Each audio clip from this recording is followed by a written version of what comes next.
Mana di mana anak paling keren, anak paling keren di kelasnya Pak Beda. Mana di mana anak paling jago, anak paling jago ya di IPS 1. IPS 1 jago, IPS 1 hebat, IPS 1 yatim yang paling kompak. IPS 1 kompak, keren, kreatif. Halo semuanya, perkenalkan kami dari kelas 12 IPS 1. Hari ini kami akan menampilkan dokumentasi kami selama pembinaan 4 hari dengan tema menjadi pribadi yang unggul di tengah revolusi industri 5.0 dengan beberapa subtema yaitu ngopi, sukma, tembikar, cerdas, dan biola. Selamat menyaksikan. Setelah memasuki tahun ajaran baru, kami siswa dan siswi SMA Santa Maria Surabaya dipersiapkan dengan berbagai pembinaan. Pembinaan ini sendiri dilakukan secara dalam 5 hari. Di hari pertama ini, pembinaan disebut atau dikenal dengan ngopi atau singkatan dari ngobrol penuh inspirasi yang menyuguhkan pembinaan materi mengenai pentingnya komunikasi. Acara ini diisi dengan menonton film mengenai pentingnya komunikasi. Kemudian dilanjutkan tentang sharing kelompok, tentang pengamalan skill komunikasi, serta bonding antar teman satu kelas. Tujuan dari acara ini sendiri adalah untuk pembinaan membangun komunikasi yang baik, sehingga kami, siswa dan siswi, memiliki komunikasi yang baik. Karena mengingat vitalnya komunikasi dalam kehidupan, di mana setiap harinya kita harus berkomunikasi dengan orang lain. Yang kami ambil ada 3, yaitu terbuka, jelas, dan empati. Di sini kami memaknainya satu persatu. Terbuka sendiri kami memaknainya dengan tidak berlebihan, bertele-tele, maupun menutupi poin atau maksud yang ingin disampaikan. Yang kedua ada jelas. Jelas sendiri yaitu poin apa yang ingin kita sampaikan. Yang ketiga ada empati. Empati sendiri berarti kita menghargai topik lawan bicara, serta menjaga tata krama ataupun sopan santun saat berbicara, maupun berkomunikasi dengan orang lain. Nah, untuk slogan yang kelompok kami pilih yaitu Your opinion matter, let's give, let's share, let's consist, let's trust. Nah, jadi mengapa kami memilih slogan tersebut?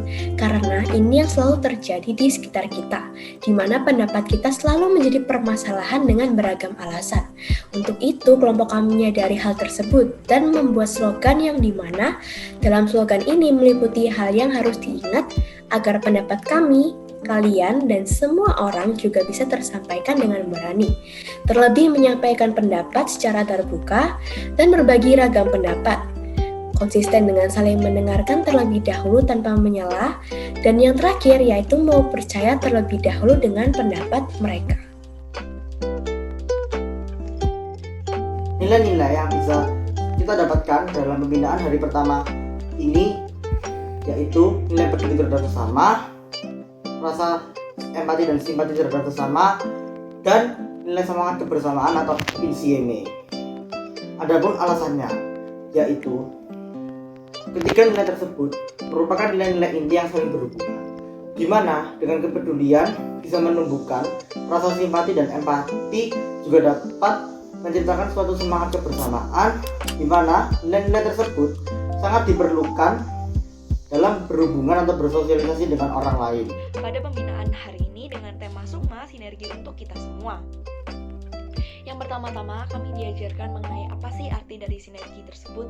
Ternyata sinergi memiliki arti yang sama dengan kolaborasi dan juga bekerja sama, di mana nilai kebersamaan menjamin terwujudnya dari sinergi tersebut.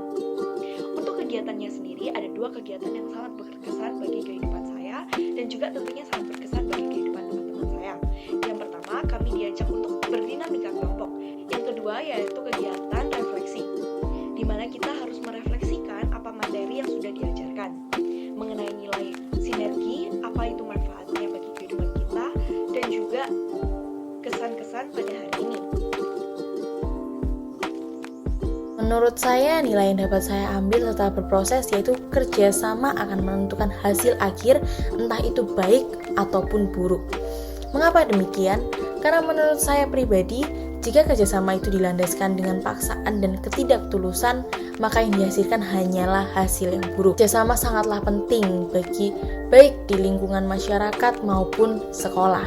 Karena dimanapun dan kapanpun kita berada, kita akan tetap membangun kerjasama karena kita adalah makhluk sosial yang membutuhkan sesama manusia dan hidup berdampingan dengan sesama manusia. Saya pribadi, sinergi di dalam kehidupan sosial merupakan kunci penting dalam berinteraksi dalam masyarakat. Sedangkan menurut saya, di lingkup sekolah sendiri, sinergi sudah terrealisasikan dengan baik melalui tugas-tugas yang diberikan oleh Bapak dan Ibu guru di sekolah. Hari ini sudah memasuki hari ketiga pembinaan.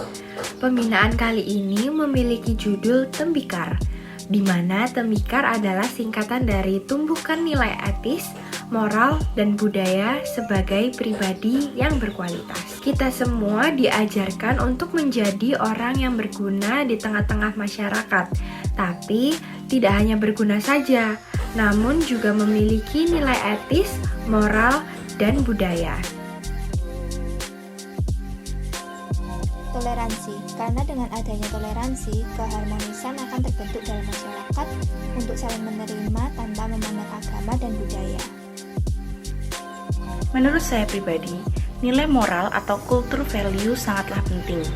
Karena dengan mempunyai nilai moral tersebut, saya memiliki pegangan atau pedoman dalam hidup.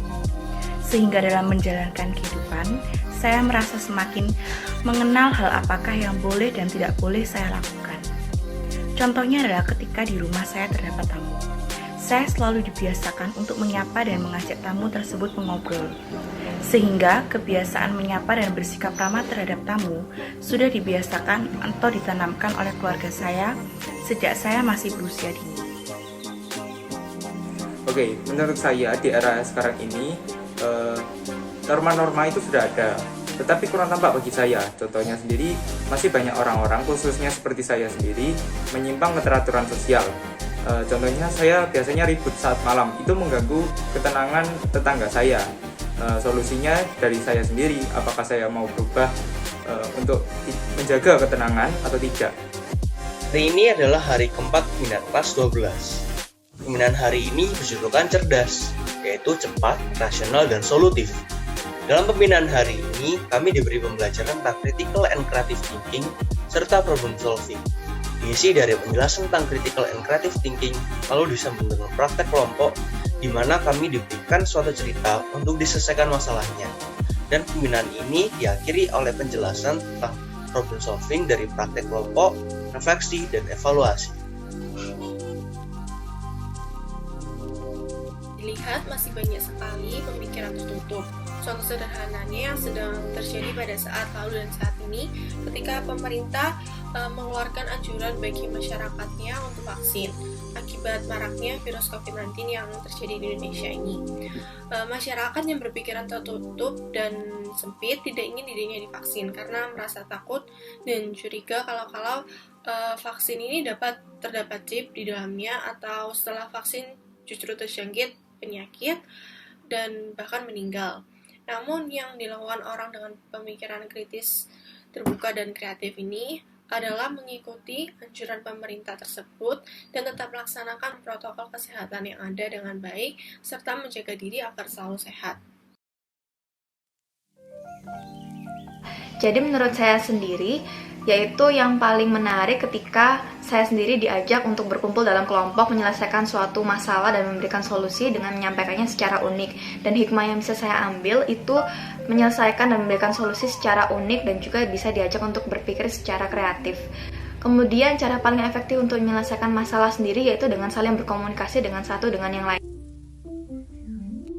Dari hari keempat pembinaan ini, saya belajar untuk berpikir lebih kritis dan kreatif, serta mencari jalan terbaik dari semua masalah yang saya hadapi. Nah itu dia dokumentasi kita selama 4 hari. Seru bukan? Dan kami berterima kasih pula pada guru-guru yang telah merancang dan membuat sekaligus memaparkan materi selama pembinaan 4 hari. Dan untuk kalian semuanya, jangan sampai melupakan materi dan apapun itu yang terjadi pada hari kemarin. Bukan karena kita tidak bisa melupakannya, tetapi agar bisa menjadi pelajaran di masa depan. Sekian dari kami, thank you, kamsahamnida, matur nuwun, dan terima kasih.